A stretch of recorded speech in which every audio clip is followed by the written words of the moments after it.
ചന്ദ്രമതി രാവിലെ അടുക്കളയിൽ ചെന്ന് നോക്കുമ്പോൾ ഭക്ഷണമൊന്നും ആയിട്ടില്ല. അയ്യോ, ഇവളെന്താ നീറ്റില്ലേ, ഇതുവരെ ഭക്ഷണമൊന്നും ആയില്ലല്ലോ, എനിക്കാണെങ്കിൽ വിശന്നിട്ടും വയ്യ, ഇവളിത് എവിടെയാണെന്ന് ചോദിക്കുകയാണ്. എന്നാൽ ഇതേ സമയം ശ്രുതി അങ്ങോട്ടേക്ക് വരികയാണ്. ശ്രുതിയോട് പറയുന്നുണ്ട് അവൾ ഇന്ന് ഇതുവരെ ഭക്ഷണം ഉണ്ടാക്കിയിട്ടില്ല. അപ്പൊ ശ്രുതി പറയുന്നുണ്ട് എന്നാ അമ്മ ഞാനും ഉണ്ടാക്കാം എന്ന് പറയുന്നുണ്ട്. വേണ്ട വേണ്ട, മോള് പാർലറിൽ പോകാനുള്ളതല്ലേ, മോള് റെഡി ആയിക്കോ, ഞാൻ പോയിട്ട് അവളെ വിളിക്കട്ടെ എന്ന് പറയാണ്. എന്നാൽ ശ്രുതിയും ചന്ദ്രയുടെ കൂടെ രേവതിയുടെ റൂമിലോട്ട് പോവാണ്. അങ്ങനെ രേവതി റൂമിലാണെങ്കിൽ ഉറങ്ങിക്കിടക്കുകയായിരിക്കും. അങ്ങനെ പെട്ടെന്ന് രേവതിയെ വിളിക്കുകയാണ്. എന്താ രേവതി, നിനക്കിതുവരെ എണീക്കാറായിട്ടില്ലേ, ഇപ്പോഴും നീ സുഖനിദ്രയിലാണോ എന്നൊക്കെ ചോദിച്ച് രേവതിയെ കുറ്റപ്പെടുത്തുകയാണ്. അങ്ങനെ രേവതി പറയുന്നുണ്ട് അത് പിന്നെ അമ്മേ, എനിക്ക് തീരെ വയ്യ എന്ന് പറയുന്നുണ്ട്. എന്ത് വയ്യായി നിനക്കുള്ളത്, നീ പോയിട്ട് ചായ ഉണ്ടാക്കിക്കേ, എത്ര നേരമായി, വിശന്നിട്ട് വയ്യ. ശ്രുതിക്കാണെങ്കിൽ ഇപ്പം പോണം, അപ്പം നീ വേഗം പോയിട്ട് ചായ ഉണ്ടാക്കിയെന്ന് പറയാണ്. അത് പിന്നെ എനിക്ക് തീരെ വയ്യാത്തോണ്ടാണ് അമ്മയെന്ന് പറയാണ്. ഇങ്ങനെ കിടന്ന് എങ്ങനെ വയ്ക്കുക, എണീറ്റ് പോയി ചായ ഉണ്ടാക്കിയെന്ന് പറഞ്ഞ് രേവതിയെ എണീപ്പിക്കുകയാണ്. ഈ സമയത്ത് പുറത്തോട്ട് വരുന്ന ശ്രുതി ചന്ദ്രയോട് പറയുന്നുണ്ട് അത് പിന്നെ അമ്മേ, രേവതിക്ക് തീരെ വയ്യ എന്ന് തോന്നുന്നു, പനിയാണെന്ന് തോന്നുന്നുണ്ട്, ഞാൻ ഉണ്ടാക്കിക്കോളാം ചായ എന്ന് പറയാണ്. വേണ്ട മോളെ, അവൾ തന്നെ ഉണ്ടാക്കും, മോള് പോയിട്ട് കാര്യങ്ങളൊക്കെ നോക്കിക്കേ എന്ന് പറഞ്ഞ് ശ്രുതിയെ പറഞ്ഞയക്കുകയാണ്. അങ്ങനെ നമ്മുടെ രേവതി വെയ്യെങ്കിലും എഴുന്നേറ്റ് ചായയും കടിയും ഉച്ചയ്ക്കുള്ളതും ഒക്കെ ഉണ്ടാക്കി വെക്കുകയാണ്. അതിനുശേഷം വീണ്ടും രേവതി വന്ന് കിടക്കുകയാണ്. അങ്ങനെ വൈകിട്ട് സച്ചി വരികയാണ്. സച്ചി വരുന്ന സമയത്ത് രേവതി കിടക്കുമായിരിക്കും. അപ്പോൾ പെട്ടെന്ന് തന്നെ സച്ചി ചോദിക്കുന്നുണ്ട് എന്തു പറ്റി രേവതി, എന്താ നീ ഇങ്ങനെ കിടക്കുന്നത്, വെയ്യായ വല്ലതും ഉണ്ടോ, പനിയുണ്ടോ, എന്താ പ്രശ്നമെന്ന് ചോദിക്കുകയാണ്. ഒന്നുമില്ല എന്ന് പറയുന്നുണ്ട്. എന്നാൽ നീ കുറച്ച് വെള്ളം കുടിക്കുകയെന്ന് പറഞ്ഞ് വെള്ളം എടുക്കുമ്പോൾ വെള്ളമില്ല, വെയ്യെങ്കിലും ഒരു തുള്ളി വെള്ളം കൊടുക്കാൻ ഇവൾക്ക് ഇവിടെ ആരും ഇല്ലല്ലേ എന്ന് പറഞ്ഞ് സച്ചി ദേഷ്യപ്പെടുകയാണ്. അങ്ങനെ രേവതിയോട് പറയുന്നുണ്ട് എന്നാൽ രേവതി ഞാൻ പോയിട്ട് വെള്ളം എടുത്തിട്ട് വരാം, നീ കിടന്നോ എന്ന് പറയാണ്. വെള്ളം എടുക്കാൻ പോകുന്ന സമയത്ത് ചന്ദ്രയും അതുപോലെ ശ്രുതിയും ഒക്കെ അവിടെ ഇരുന്ന് ഭക്ഷണം കഴിക്കുകയാണ്. ഇത് കണ്ട് സച്ചി ചോദിക്കുന്നുണ്ട് അവിടെ ഒരാൾ വയ്യാതെ കിടക്കുകയാണ്, നിങ്ങൾ ആരെങ്കിലും ഒന്ന് തിരിഞ്ഞു നോക്കിയോ, അവൾക്കൊരു തുള്ളി വെള്ളം കൊടുക്കാൻ പോലും ഇവിടെ ആരും ഇല്ല അല്ലേ, അവള് നിങ്ങൾക്ക് വേണ്ട എല്ലാ സാധനങ്ങളും ഉണ്ടാക്കുന്നില്ലേ, ഈ ഭക്ഷണമൊക്കെ ആരാ ഉണ്ടാക്കിയത്. അപ്പൊ നമ്മുടെ ചന്ദ്ര പറയുന്നുണ്ട് അത് രേവതി തന്നെയാണെന്ന് പറയുന്നുണ്ട്. നിങ്ങൾക്ക് വേണ്ട എല്ലാ ഭക്ഷണങ്ങളും അവൾ ഉണ്ടാക്കി തന്നിട്ടും അവൾക്ക് വയ്യെങ്കിൽ ഒന്ന് തിരിഞ്ഞു നോക്കാൻ പോലും ആരുമില്ല. ശ്രുതി, നീയൊരു പെണ്ണല്ലേ, നിനക്കറിയില്ലേ വയ്യാതെ കിടക്കുമ്പോഴുള്ള വേദന എന്താന്ന്, നിനക്കെങ്കിലും ഒന്ന് പോയി തിരിഞ്ഞു നോക്കിക്കൂടായിരുന്നോ എന്ന് സച്ചി ശ്രുതിയോട് പറയാണ്. സച്ചി തനിക്ക് വേണ്ടി സംസാരിക്കുന്നത് കേട്ട് രേവതി എണീറ്റ് വന്ന് അതൊക്കെ കേൾക്കുകയാണ്. അങ്ങനെ സച്ചി രേവതിക്ക് വേണ്ടി അവരുടെ അടുത്ത് സംസാരിക്കുകയാണ്. എന്തായാലും നിങ്ങൾ കഴിക്കലും മുടക്കണ്ട, നിങ്ങൾ കഴിച്ചു എന്ന് പറഞ്ഞ് ടേബിളിലിരിക്കുന്ന വെള്ളം എടുത്ത് സച്ചി ഉള്ളിലോട്ട് പോവാണ്. അങ്ങനെ ഇതെല്ലാം കണ്ട് നമ്മുടെ രേവതിയുടെ കണ്ണ് നിറയാണ്. സച്ചി തനിക്ക് വേണ്ടി ഇത്രയും പറഞ്ഞല്ലോ, എന്നോട് സ്നേഹമൊക്കെ ഉണ്ട് എന്ന് രേവതിക്ക് മനസ്സിലാവാണ്. അങ്ങനെ സച്ചി വരുമ്പോൾ രേവതി അവിടെ ഇങ്ങനെ ദുഃഖിച്ചിരിക്കുകയായിരിക്കും. അങ്ങനെ എന്ത് പറ്റി രേവതി, എന്താ പ്രശ്നം, ഇനി ഞാൻ നിനക്ക് ഭക്ഷണം എടുത്ത് കൊണ്ടുവരട്ടെ, നീ ഭക്ഷണമൊന്നും കഴിച്ചിട്ടില്ലല്ലോ എന്ന് പറഞ്ഞ് സച്ചി അവിടെ നിന്ന് എണീക്കുകയാണ്. ഈ സമയത്ത് സച്ചിയുടെ കൈ പിടിച്ച് വലിച്ച് രേവതി കെട്ടിപ്പിടിക്കുകയാണ് സച്ചിയെ. അങ്ങനെ കെട്ടിപ്പിടിച്ചിട്ട് കരയുന്നുണ്ട് രേവതി. അങ്ങനെ സച്ചിയും രേവതിയും ഒന്നാവാണ്, അവർക്കിടയിൽ അത് സംഭവിക്കുകയാണ്. അങ്ങനെ പിറ്റേ ദിവസം രാവിലെ രേവതി എണീക്കുന്ന സമയത്ത് രേവതിക്ക് ആലോചിച്ചിട്ട് നാണം വരികയാണ്. ഈ സമയത്ത് രേവതി എണീറ്റ് പോകുന്ന സമയത്ത് സാരി ആരോ പിടിച്ച് വലിക്കുന്ന പോലെ രേവതിക്ക് ഫീൽ ചെയ്യാണ്. ഈ സമയത്ത് സച്ചിയാണെന്ന് ഓർത്ത് രേവതി ആകെ നാണിച്ച് തിരിഞ്ഞ് നോക്കുമ്പോൾ സച്ചി തൻ്റെ സാരിയിലായിരിക്കും കിടക്കുന്നുണ്ടായിരിക്കാം. അങ്ങനെ പതിയെ സച്ചിയെ ഉണർത്താതെ സാരി വലിച്ചെടുക്കുന്നുണ്ട്. ശേഷം നേരെ പോയിട്ട് രേവതി കുളിക്കുകയാണ്. കുളിയെല്ലാം കഴിഞ്ഞ് രേവതി പുറത്തിറങ്ങുകയാണ്. എന്നിട്ടും രേവതിക്ക് എല്ലാം ഓർത്ത് ആകെ നാണവും അതുപോലെ സന്തോഷവും ഒക്കെ തോന്നുകയാണ്. അങ്ങനെ തനിയെ നിന്ന് രേവതി ഇങ്ങനെ ചിരിക്കുകയൊക്കെ ചെയ്യുമ്പോൾ നമ്മുടെ ചന്ദ്ര അത് കാണുകയാണ്. ചന്ദ്ര എന്നിട്ട് ഇങ്ങനെ മനസ്സിൽ വിചാരിക്കുന്നുണ്ട് ഇവൾക്ക് എന്താ ഭ്രാന്ത് പിടിച്ചോ, എന്താ ഇവളീ കാട്ടിക്കൂട്ടുന്നത് എന്നൊക്കെ ചിന്തിക്കുകയാണ്. അങ്ങനെ രേവതി നേരെ ചെന്നിട്ട് വിളക്ക് വെക്കാൻ നിൽക്കുകയാണ്. വിളക്ക് വെക്കുന്ന സമയത്ത് ചന്ദ്ര ചെന്ന് പറയുന്നുണ്ട് നീ എന്തിനാ വിളക്ക് വെക്കുന്നത്, ഇവിടെ വിളക്ക് വെക്കാൻ ശ്രുതിയുണ്ട്, ശ്രുതി വെച്ചോളൂ എന്ന് പറയാണ്. അപ്പോൾ ഇത്രയും നേരമായില്ലേ അമ്മേ, ഞാൻ തന്നെ വെക്കാം എന്ന് പറയാണ്. വേണ്ട, ശ്രുതി തന്നെ വെച്ചോളൂ എന്ന് ചന്ദ്ര പറയാണ്. അങ്ങനെ രേവതി പറയുന്നുണ്ട് ശ്രുതിയാ നിൽക്കുന്നു, ഇന്ന് ശ്രുതിയോട് തന്നെ പറഞ്ഞോളൂ എന്ന് പറയാണ്. നോക്കുമ്പോഴോ ശ്രുതി ഒരു ബ്രഷ് എടുത്ത് പല്ല് തേക്കുന്നേ ഉണ്ടായിരിക്കുള്ളൂ.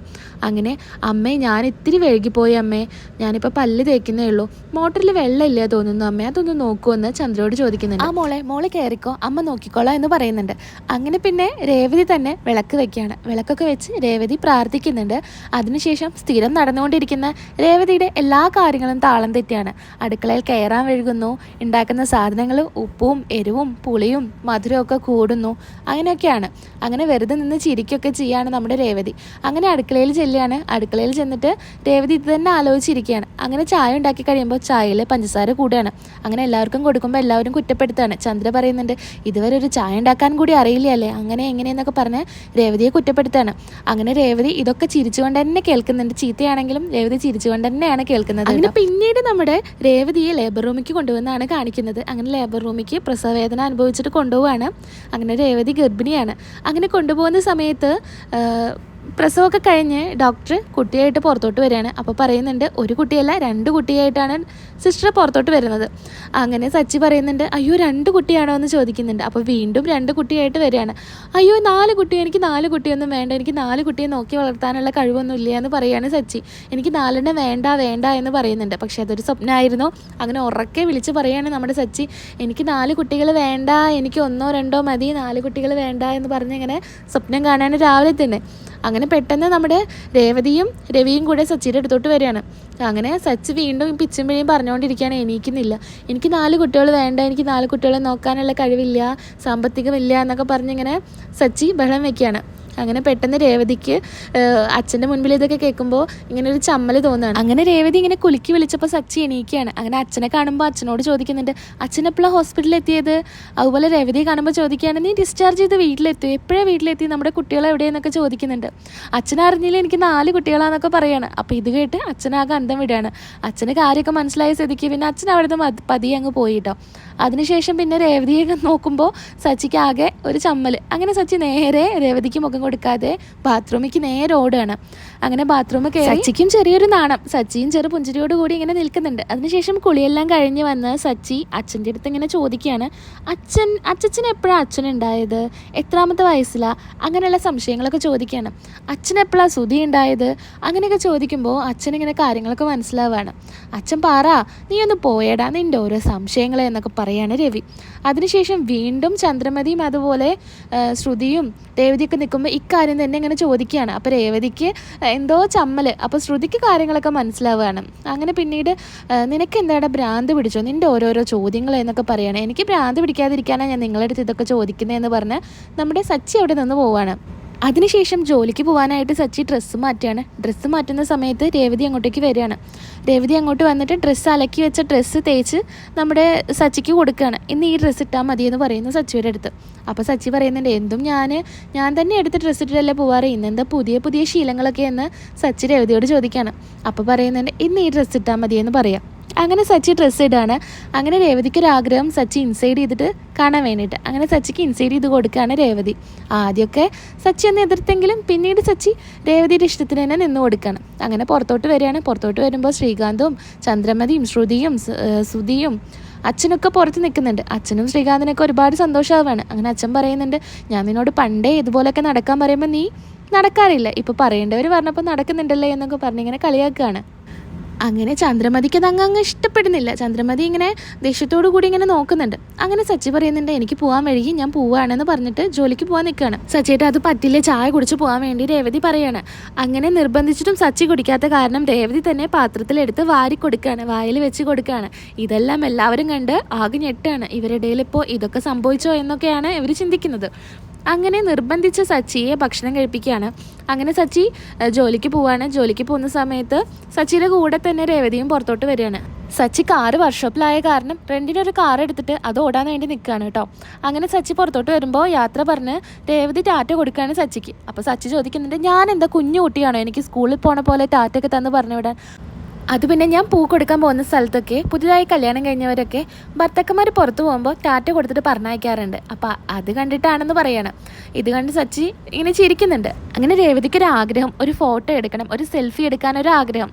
അങ്ങനെ സച്ചിയുടെ അടുത്ത് കാര്യം പറയാണ്, നമുക്കൊരു ഫോട്ടോ എടുത്താലോ സെൽഫി എടുത്താലോ എന്ന് ചോദിക്കുകയാണ്. അങ്ങനെ സച്ചി രേവതിയെ ചേർത്ത് നിർത്തിയിട്ട് ഒരു ഫോട്ടോ എടുക്കുകയാണ്. അങ്ങനെ രേവതി ഫോൺ പിടിച്ച് വാങ്ങിച്ചിട്ട് നോക്കുന്നുണ്ട് ഫോട്ടോ നന്നായോ എന്ന്. നല്ല രസമുണ്ടല്ലോ ഫോട്ടോ എന്നൊക്കെ രേവതി ഇങ്ങനെ പറയുന്നുണ്ട്. അതിനുശേഷം ഞാൻ ഇന്നാ പോട്ടെ എന്ന് പറഞ്ഞ് വണ്ടിയിൽ കയറുകയാണ്. അങ്ങനെ രേവതിയെ നിന്നിങ്ങനെ നിന്ന് നോക്കുന്നുണ്ട് സച്ചി. അതിനുശേഷം പിന്നീട് സച്ചി വീണ്ടും എന്തോ എടുക്കാൻ മറന്ന പോലെ പുറത്തോട്ട് വരികയാണ്. അങ്ങനെ രേവതിയുടെ അടുത്തോട്ട് വരികയാണ്. സച്ചി രേവതിയുടെ അടുത്തോട്ട് വരുന്തോറും രേവതി പുറകിലോട്ട് ഇങ്ങനെ പോയോണ്ടിരിക്കുകയാണ്. അങ്ങനെ ചുമരിനോട് ചാരി നിൽക്കുകയാണ് രേവതി. ഈ സമയത്ത് കവളിലൊരു ഉമ്മ കൊടുക്കുകയാണ് സച്ചി രേവതിക്ക്. അങ്ങനെ ഇതൊക്കെ കണ്ട് മുകളിൽ നമ്മുടെ രവി നിൽക്കുന്നുണ്ട് കേട്ടോ. രവി ഇതൊക്കെ കാണുകയാണ്. അങ്ങനെ ഉമ്മയ്ക്ക് കൊടുത്തിട്ട് സച്ചി വീണ്ടും കാറിലോട്ട് കയറുകയാണ്. ഈ സമയത്ത് ടാറ്റയൊക്കെ പറഞ്ഞ് വീണ്ടും സന്തോഷത്തോടെ രേവതി നിൽക്കുന്നുണ്ട്. സച്ചി അവിടെ നിന്ന് പോവുകയാണ്. ഇതൊക്കെ രവി കണ്ട് വളരെ സന്തോഷത്തോടു കൂടി നിൽക്കുകയാണ്. എൻ്റെ മോൻ്റെ മാറ്റങ്ങളൊക്കെ കണ്ട് അച്ഛൻ ഒരുപാട് സന്തോഷമാവുകയാണ്. അങ്ങനെ ചന്ദ്രമതിക്ക് മനസ്സിലാവാണ് സച്ചിയുടെയും രേവതിയുടെയും ഇടയിൽ എല്ലാം സംഭവിച്ചിട്ടുണ്ട്. അവർ നല്ല സ്നേഹത്തിലാണ് കഴിയുന്നത്. അപ്പോൾ ഇനി എൻ്റെ ശ്രുതിക്കും ഒരു കുട്ടി ഉണ്ടാവുന്നതിന് മുൻപ് അവർക്ക് കുട്ടി ഉണ്ടാവും എന്നാണ് എനിക്ക് തോന്നുന്നത് എന്നൊക്കെ ഒരു സംശയം തോന്നുന്നു. എൻ്റെ ശ്രുതിക്ക് കുട്ടി ഉണ്ടാവുന്നതിന് മുൻപ് ഇവർക്ക് കുട്ടി ഉണ്ടാവരുത് എന്നുള്ള ദേഷ്യത്തിന് പുറത്ത് എങ്ങനെയെങ്കിലും രേവതിയെ ഇവിടുന്ന് കുറച്ച് ദിവസത്തിന് മാറ്റി നിർത്തണമെന്ന് ചന്ദ്രമതിക്ക് തോന്നുകയാണ്. എങ്ങനെയെങ്കിലും രേവതിയെ ഇവിടുന്ന് പുറത്താക്കിയേ പറ്റൂ എന്ന് ചന്ദ്രമതി ഉറച്ചു മനസ്സിൽ തീരുമാനം എടുക്കുകയാണ്.